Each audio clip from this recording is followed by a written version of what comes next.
बिस्मिल्लाहिर्रहमानिर्रहीम।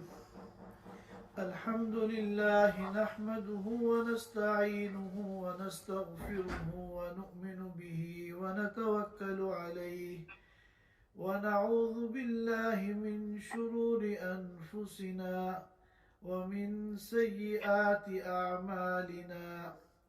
मन यहदिहिल्लाहु फला मुदिल्ल लहु वमन युद्लिल्हु फला हादिय लहु वनशहदु अन ला इलाहा इल्लल्लाहु वहदहु ला शरीक लहु वनशहदु अन्न सय्यिदना व हबीबना व मौलाना मुहम्मदन अब्दुहु व रसूलुहु सल्लल्लाहु तआला अलैहि व अला आलिहि व अस्हाबिहि वबारक वसल्लम तस्लीमन कसीरन कसीरा। अम्मा बअदु फ़अऊज़ु बिल्लाहि मिनश शैतानिर रजीम।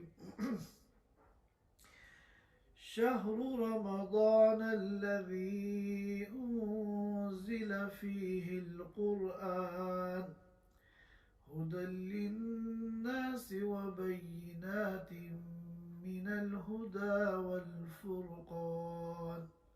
सदक़ल्लाहुल अज़ीम। हज़रात सामीन किराम, रमज़ान का मुबारक महीना बहुत तेज़ी के साथ रवा दवा है और देखते ही देखते आधा रमज़ान गुज़र गया। इस माह मुबारक की चूँकि क़ुरआन करीम के साथ एक ख़ास मुनासबत है, इस मुनासबत की वजह से आज मैं ये चाहता हूँ कि क़ुरआन करीम के मौजू पर चंद बातें आप हज़रात के सामने पेश करूँ। क़ुरआन करीम तमाम आसमानी किताबों में सबसे अफजल किताब है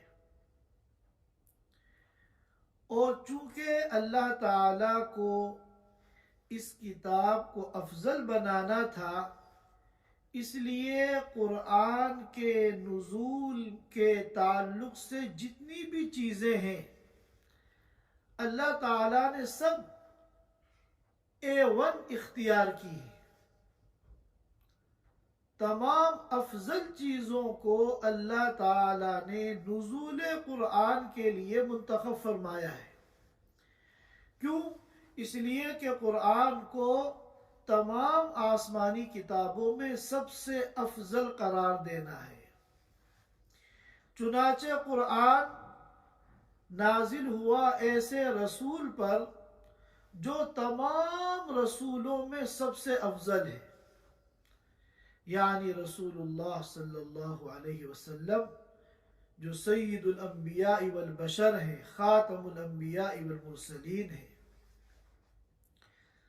और ऐसे फरिश्ते के ज़रिए अल्लाह ने नाजिल फरमाया कि जो तमाम मलाइका में सबसे अफजल है, यानी हज़रत जिब्रील अमीन अलैहिस्सलाम। और ऐसे महीने का अल्लाह ने नुज़ूल क़ुरआन के लिए इंतखाब किया जो साल के तमाम महीनों में सबसे अफजल है, यानी माह रमज़ानुल मुबारक, जो कि सय्यिदुश शुहूर है, तमाम महीनों का सरदार है। और ऐसी रात का अल्लाह ने इंतखाब किया जो तमाम रातों में सबसे अफजल है, यानी शब क़द्र। इन्ना अंज़लनाहु फ़ी लैलतिल क़द्र। और अल्लाह ताला ने ऐसी जगह का इंतखाब किया जो दुनिया के तमाम मकामात में सबसे अफजल है। अफ़ज़लु बिक़ाइल अर्द, यानी मक्कतुल मुकर्रमा का इंतखाब किया। और ऐसी ज़बान का अल्लाह ने इंतखाब किया, कुरान को ऐसी ज़बान में नाजिल फरमाया जो दुनिया की तमाम लुगात में सबसे अफजल है, यानी अरबी ज़बान, जो कि जन्नत की ज़बान है। तो ये कुरान करीम की अज़मत है कि अल्लाह ने कुरान के नुज़ूल का जब इरादा फरमाया तो जितनी भी मुताल्लिका चीज़ें हैं सब में अल्लाह ने A1 का इंतखाब फरमाया, सबसे आला और सबसे अफजल का इंतखाब फरमाया।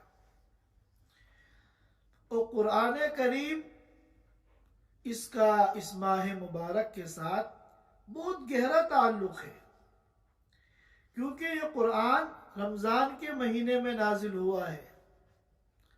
शाहरु रमज़ान अल्लज़ी उन्ज़िल फ़ीहिल कुरान।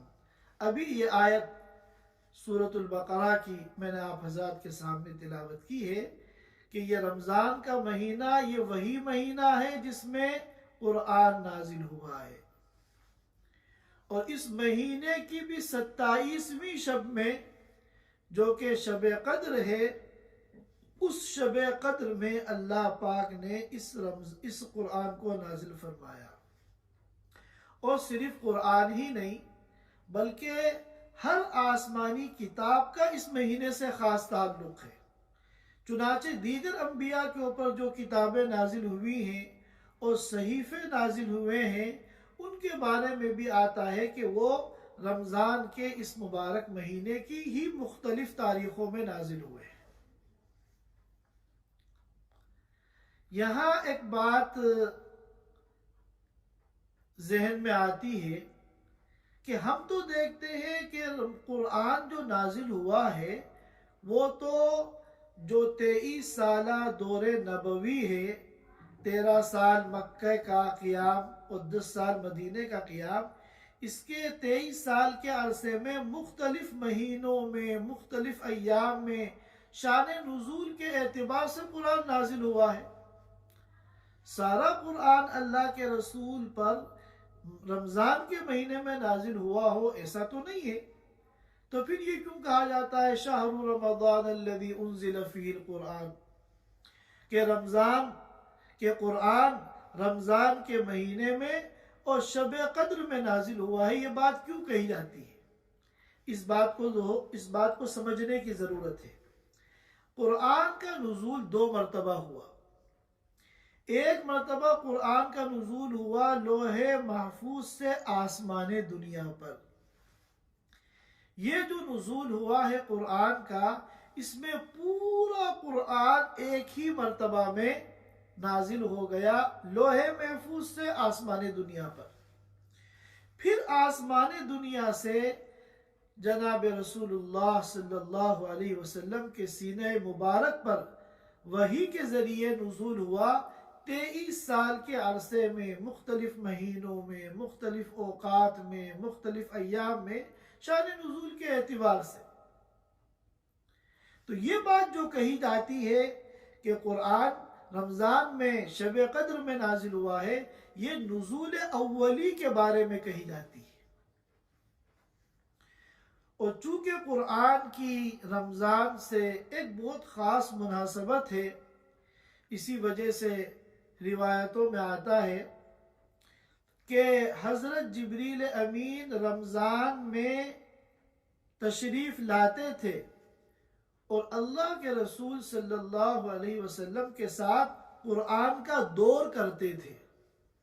जिस तरह 2 हाफिज बैठकर आपस में कुरान का दौर करते हैं, हर एक ही पारे को दोनों एक दूसरे को सुनाते हैं, तो इसी तरह रमज़ान तक जितना कुरान नाजिल हो चुका था उतने कुरान को का अल्लाह के रसूल सल्लल्लाहु अलैहि वसल्लम और हज़रत जिब्रील अमीन दौर करते थे आपस में। तो ये माह मुबारक जो है, इसकी जो सौगात हैं, इसकी जो खुसूसियात हैं, उनमें एक खुसूसियत ये भी है कि इस माह मुबारक का रमज़ान के साथ कुरान के साथ बहुत गहरा ताल्लुक है। कुरान क्या है? कुरान ये कोई मामूली किताब नहीं है, ये इंतहाई अजीम तरीन किताब है, ये इंतहाई मुकद्दस किताब है। और कुरान एक समंदर है, बल्कि समंदर से बढ़कर है। कुरान के आगे समंदर की भी कोई हैसियत नहीं। दुनिया में कितने मुल्क ऐसे होंगे जहां समंदर नहीं है और वहां के रहने वालों को समंदर की जरूरत भी नहीं है, समंदर के बगैर उनकी सारी जरूरतें पूरी हो रही हैं। लेकिन कुरान ये ऐसा समंदर है कि दुनिया के जिस इलाके में भी इंसानियत का वजूद है, इंसानियत अपने वजूद के लिए कुरान की मोहताज है। जिसकी जिंदगी में कुरान है, जिसकी जिंदगी में कुरान की तालीमात है, वो हकीकत में इंसान है। और जिसकी जिंदगी में कुरान नहीं है, कुरान की तालीमात नहीं है, वो इंसान नहीं बल्कि हैवान है। इंसान को इंसान बनाने वाली जो चीज है वो ये कुरान है। और ये कुरान ये कोई मामूली किताब नहीं है, बल्कि ये इंतहाई अजीमुशान किताब है। जिस तरह इंसान के अंदर रूह की हैसियत है, इसी तरह कायनात की रूह कुरान है। रूह हमारे लिए कितनी अहम है कि हम रूह अगर हमारे जिस्म में है तो हम जिंदा हैं, और रूह हमारे जिस्म से निकल जाए तो हम मुर्दा है। कितना बड़ा से बड़ा आदमी हो और उसके नौकर हो, चाकर हो, खुद्दाम हो, मुहिब्बीन हो, चाहने वाले हो, जब तक रूह उसके जिस्म के अंदर मौजूद है, उसके ऊपर धूल की एक गर्द भी आने नहीं देते, उसके जिस्म पर मक्खी भी बैठने नहीं देते उसके चाहने वाले। लेकिन जैसे ही ये रूह निकलती है तो धूल गर्द तो क्या, मनो मिट्टी के अंदर उसको दफन कर देते हैं।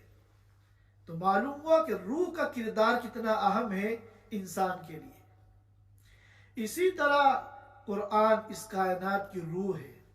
जब तक कुरान बाकी है ये कायनात बाकी है, और जब ये कुरान इस दुनिया से चला जाएगा तो ये कायनात भी खत्म हो जाएगी।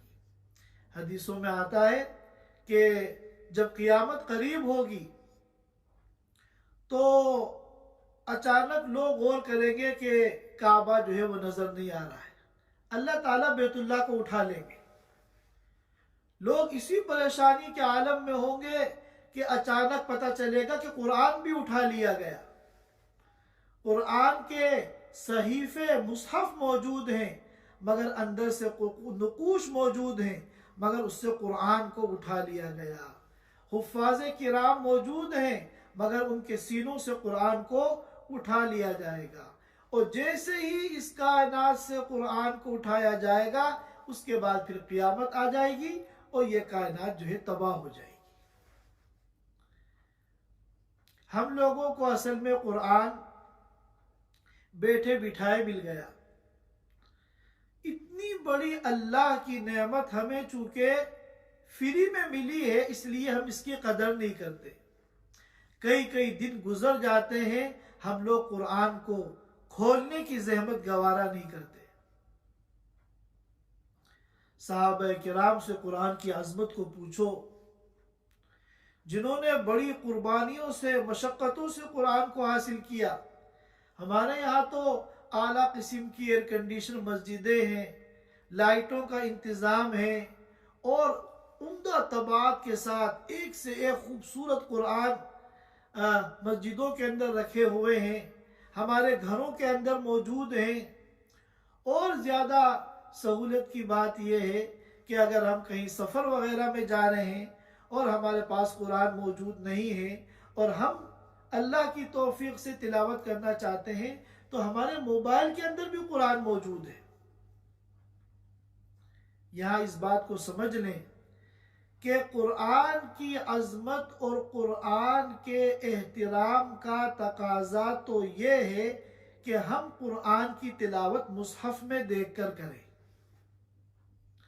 लेकिन अगर हम सफ़र में हैं या किसी ऐसी जगह है जहाँ मुसहफ मौजूद नहीं है, कुरान का कोई नुस्खा मौजूद नहीं है और हम तिलावत करना चाहते हैं, तो हम मोबाइल के अंदर भी कुरान की तिलावत कर सकते हैं। मोबाइल में देखकर कुरान की तिलावत करना यह कोई नाजायज़ और गुनाह नहीं है। लेकिन बिला ज़रूरत इसकी आदत बनाना कि हम मुसहफ में देख सकते हैं, मुसहफ का इंतज़ाम कर सकते हैं, कुरान में देखकर तिलावत कर सकते हैं, उसके बावजूद हम सुस्ती में या लापरवाही में हम बजाय कुरान में देख के तिलावत करने के हम मोबाइल में तिलावत कर रहे हैं, ये तरीक़ेकार गलत है। ये कुरान की अज़मत के और कुरान के एहतराम के खिलाफ है। तो मैं ये अर्ज कर रहा था, हमें तो बैठे बिठाए ये नेमत मिल गई, आला किस्म के कुरान हमारे यहाँ मौजूद हैं, इसलिए हमें कुरान की कदर नहीं है। सहाबा किराम से हम कुरान की कदर सीखें कि जिस ज़माने में अव्वलन तो कुरान पूरा मुरत्तब नहीं था, किताबी शक्ल में नहीं था, बल्कि जानवरों की जो चौड़ी हड्डियां होती हैं, कुरान की आयतें हड्डियों पे लिखी हुई होती थी, दरख्तों के पत्तों पे कुरान की आयतें लिखी हुई होती थी उनमें, और फिर कोई तरतीब नहीं थी। कुरान की नुज़ूल की तरतीब अलग है और मुसहफ में जो कुरान है सूरह फातिहा से लेके सूरतुन नास तक, इसकी तरतीब अलग है। तो उस जमाने में अलग अलग चीज़ों पे, हड्डियों पे, पत्तों पे आयतें लिखी हुई होती थी, उनको पढ़ पढ़ के सहाबा किराम कुरान को सीखते थे। एक सहाबी थे जिनका गांव मदीने से बहुत दूर था और कुछ नौउम्र सहाबी थे, उनके लिए मदीने आना जाना आसान नहीं था, लेकिन कुरान की ऐसी तड़प थी और ऐसी अजमत दिल में बैठी हुई थी और कुरान को सीखने का ऐसा शौक था कि उनके गांव के करीब से जो रास्ता मदीने जाता था, ये दिन भर उस रास्ते पे जाके बैठ जाते थे कि कोई अगर मदीने से आने वाला हो तो मैं उससे पूछूं कि तुमने क्या कुरान की कोई आयत याद की है, सीखी है अल्लाह के रसूल से। अगर कोई ऐसी आयत जो मुझे याद नहीं है उसने सीखी है तो फिर मैं उससे कुरान की उस आयत को सीखूं। इस तरह सहाबा किराम ने कुरान को सीखा और जब मुजाहिदे से चीज मिली तो उसकी अजमत ऐसी दिल में बैठी, ऐसा मजा आता था सहाबा किराम को कुरान की तिलावत में कि ऐसे ऐसे वाकयात लिखे हुए हैं कि आज हमें यकीन नहीं आता उन वाकयात के ऊपर कि पैर में ऑपरेशन करना है जो बड़ा तकलीफ दे है। जब मैं नमाज की नीयत बांधूं और कुरान शुरू कर दूं तो फिर तुम आराम से मेरा ऑपरेशन कर दो, पता ही नहीं चलेगा ऑपरेशन की तकलीफ का, क्योंकि कुरान की तिलावत में इतना मुनहमिक हो जाते थे साहबा कि फिर उनको किसी जख्म का और चोट का और तकलीफ का और पैरों में आने वाले वर्म का एहसास ही नहीं होता था। एक मौके पर एक लश्कर मुसलमानों का जा रहा था, उन्होंने दुश्मनों के करीब रात आ गई तो पड़ाव डाला और रात में सोने का आराम का इरादा किया। पूरे दिन के थके हुए थे तो रात में पहरेदारी के लिए, चौकीदारी के लिए, हरासा के लिए दो सहाबी मुतय्यन हुए कि सारा लश्कर आराम करेगा, सोएगा, ये दो सहाबी पहरेदारी करेंगे कि कहीं दुश्मन जो है रात में लश्कर पर हमला ना कर दे। अब इन दोनों सहाबियों ने आपस में ये बात की कि थके हुए तो हम भी हैं और नींद हमारी भी आंखों में है, तो कहीं ऐसा ना हो कि हम दोनों पे नींद का गलबा आ जाए और हम दोनों सो जाए और फिर हमारी जो ये जिम्मेदारी थी इसमें हमसे कोताही हो जाए। तो उन्होंने आपस में ये तय किया कि बजाय दोनों के जागने के एक साथी सो जाए और दूसरा पहरेदारी करे, निगरानी करे, और आधी रात को फिर पहरेदारी करने वाला सो जाए और ये जो सो रहा है फिर माबकिया आधी रात ये पहरेदारी करे। चुनाचे दोनों इस पर मुत्तफिक हो गए। एक साथी तो सोने के लिए लेट गए और एक साथी पहरेदारी के लिए बैठ गए। ये जो साथी थे इन्होंने सोचा कि मैं जाग रहा हूं पहरेदारी करने के लिए, इस तरह खाली बैठने से क्या फायदा, इससे अच्छा है कि मैं नफिल की नीयत बांधकर कुछ कुरान पढ़ लूं, क्योंकि सिर्फ जागना मकसूद है तो मैं कुरान भी पढ़ता रहूंगा नमाज में और पहरेदारी भी होती रहेगी।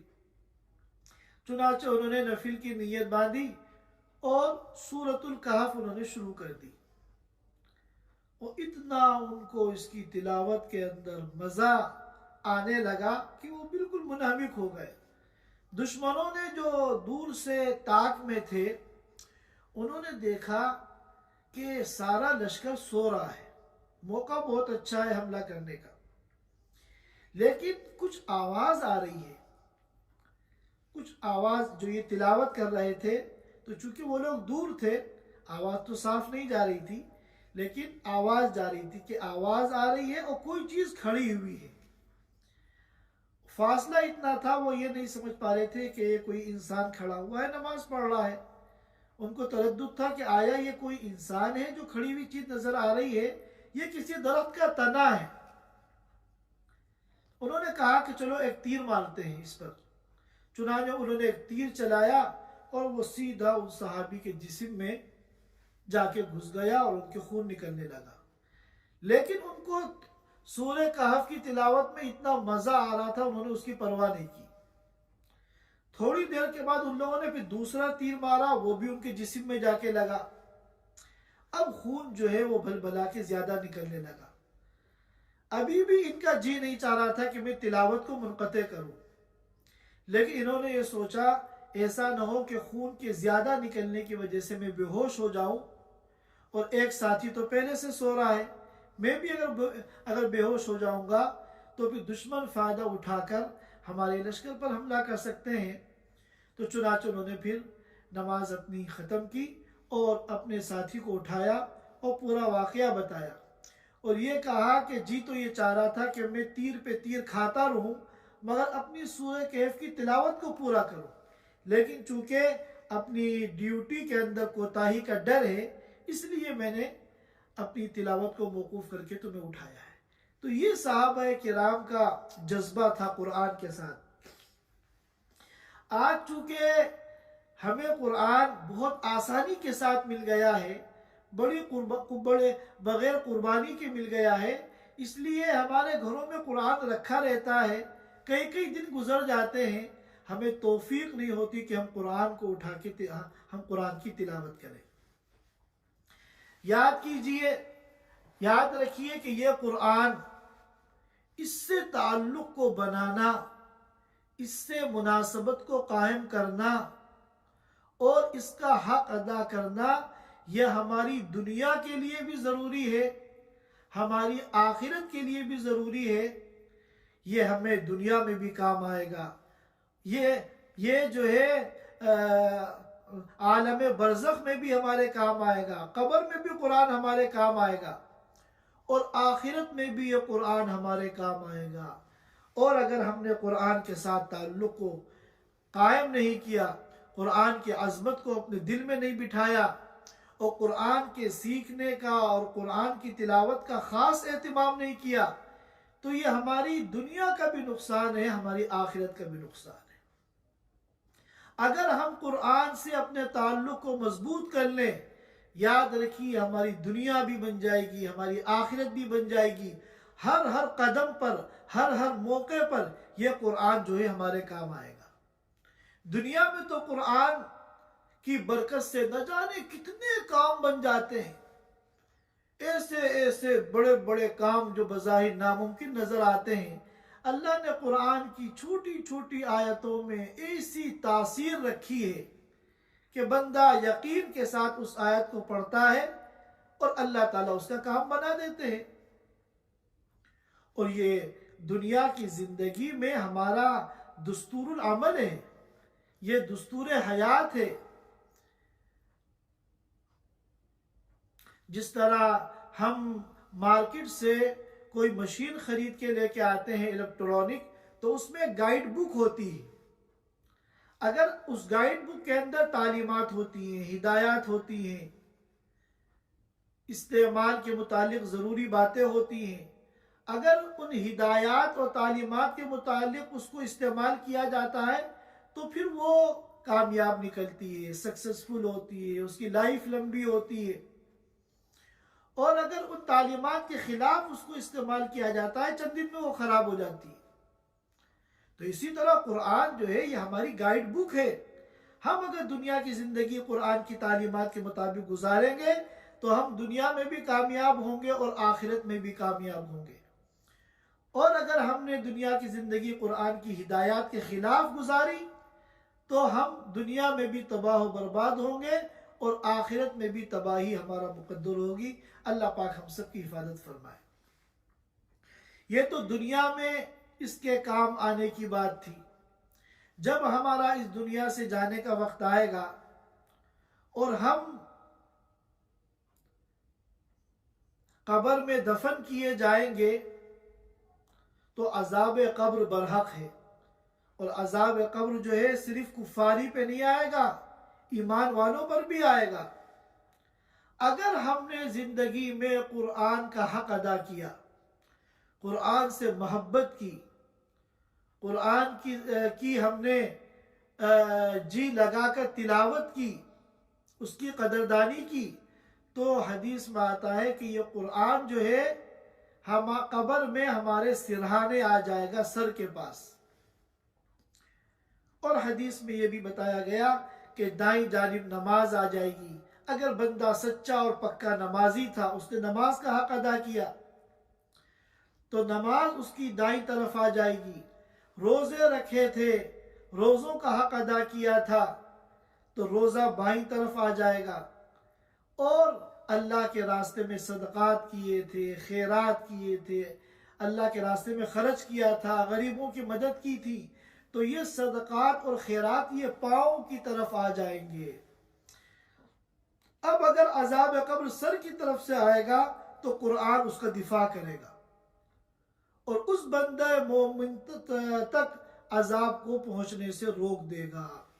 दाईं तरफ से अजाब आएगा तो नमाज उसको रोक देगी, बाईं तरफ से अजाब कब्र आएगा तो रोजा उस अजाब को रोक देगा, और पैर की तरफ से अगर अजाब आएगा तो सदकात और खैरात और इन्फाक फी सबीलिल्लाह जो उसने जिंदगी में किए थे अल्लाह के लिए, वो उस अजाब को रोक देंगे। तो ये कुरान दुनिया में तो काम आएगा ही, हमारे कब्र में भी ये हमारे काम आएगा और हमारे सिरहाने ये सद्दे सिकंदरी बन के खड़ा हो जाएगा कि किसी अजाब के अंदर हिम्मत है तो आके दिखाए। और फिर ये क़यामत के दिन भी हमारे काम आएगा। जिन्होंने इस दुनिया में कुरान की कदर की,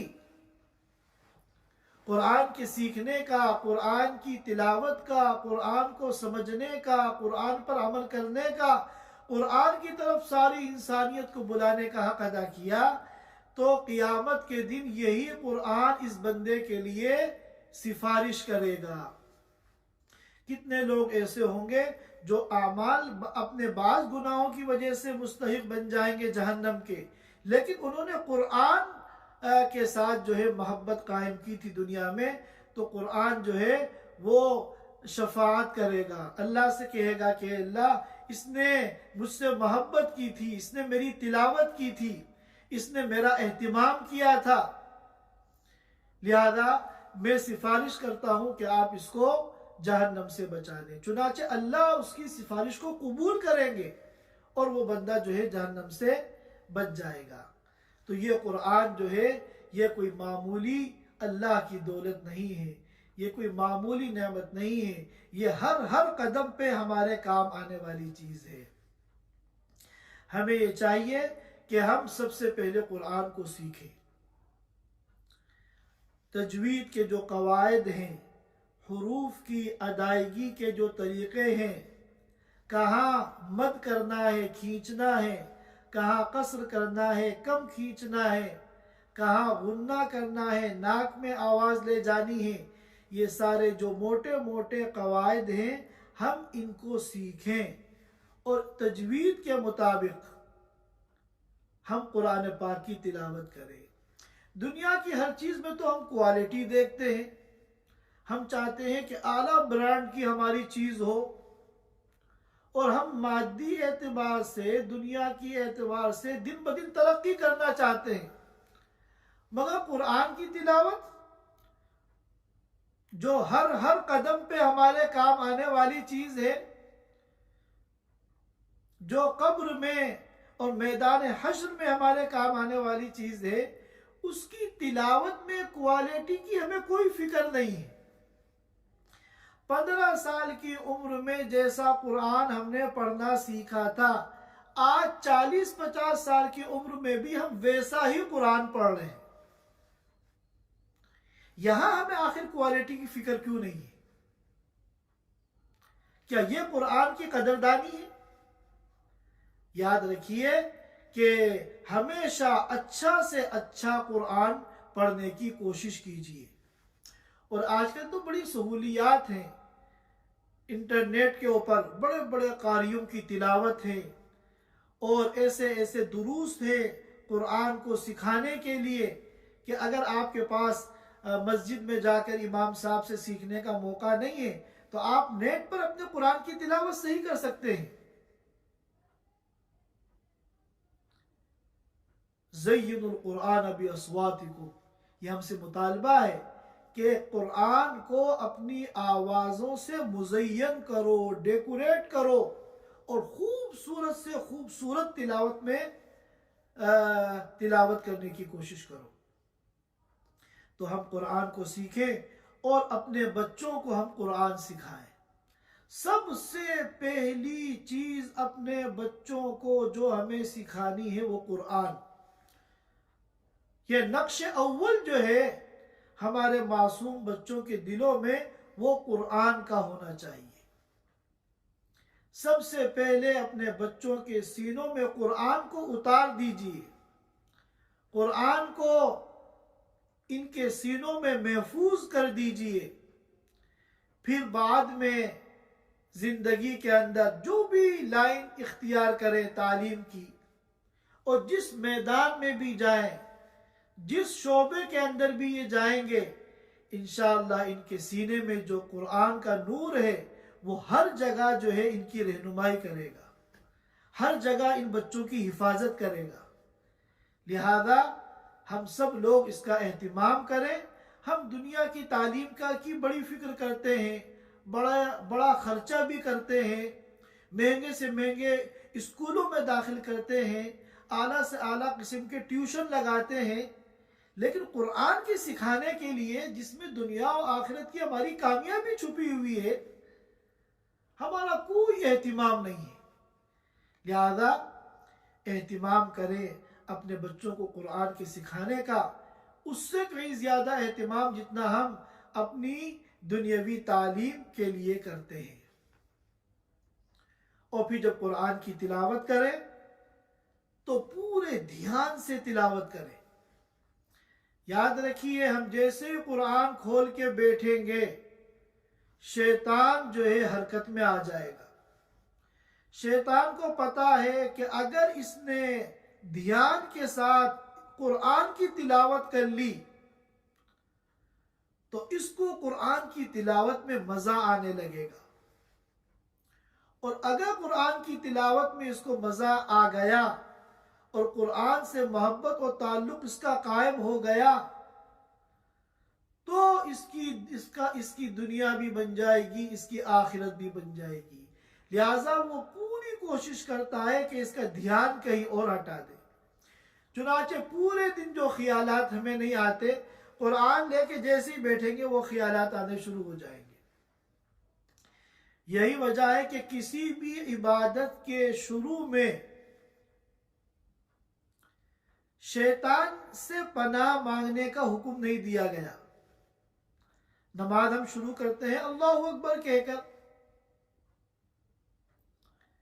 ज़कात जब देते हैं वहां भी ये हुक्म नहीं है कि शैतान से पहले पनाह मांगो फिर ज़कात दो।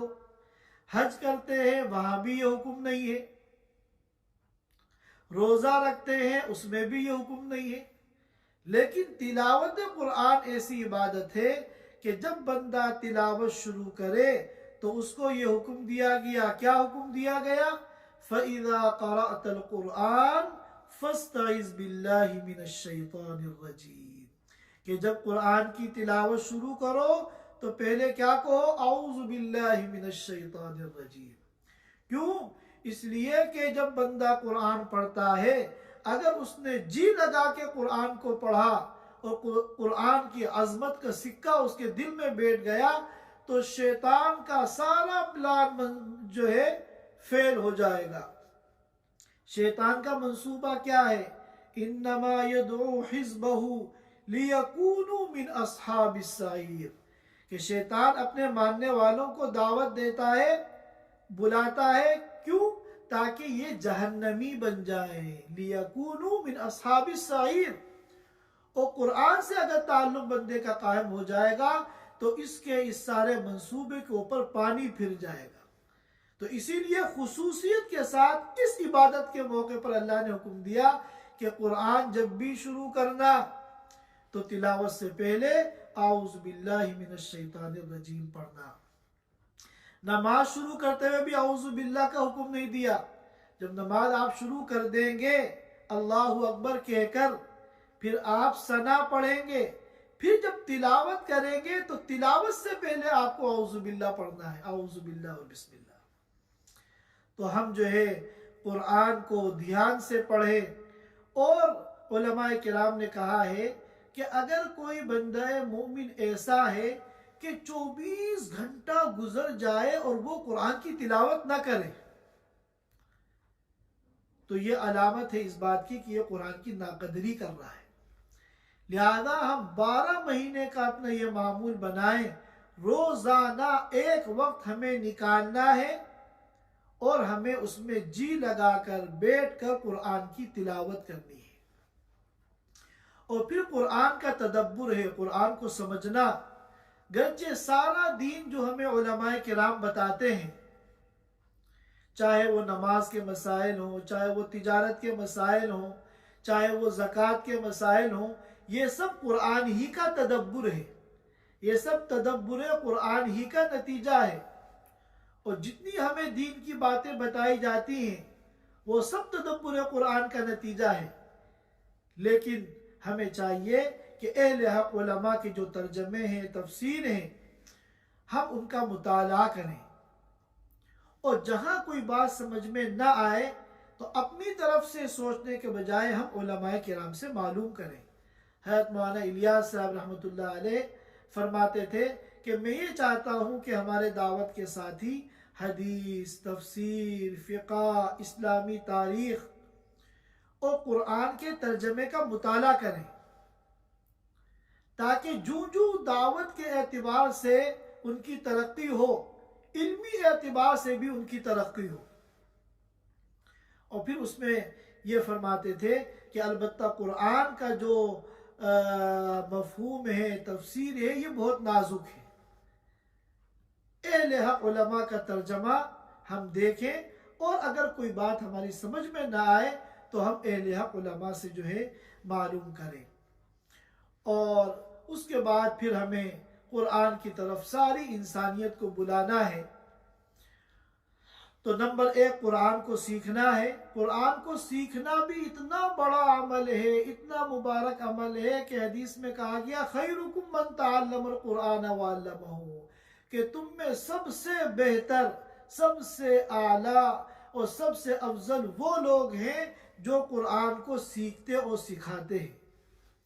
तो सबसे पहले नंबर पर कुरान को सीखना है। और ये नहीं है कि एक मर्तबा सीख कर हमने सीखने का सिलसिला बंद कर दिया कि नहीं हम कामिल हो गए। कोई कामिल नहीं होता।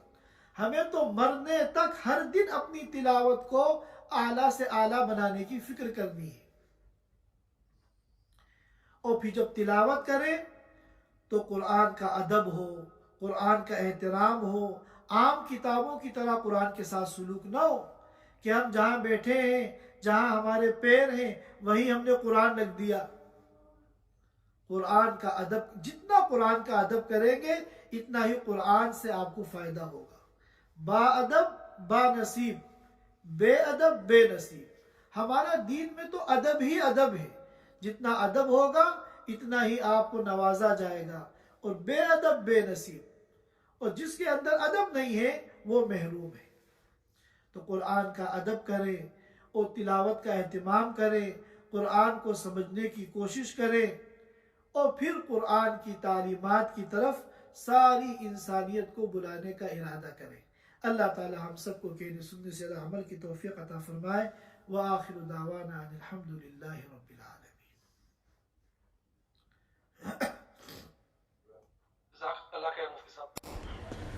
Thanks for watching. Don't forget to like, comment, share and subscribe to Al Wahid channel.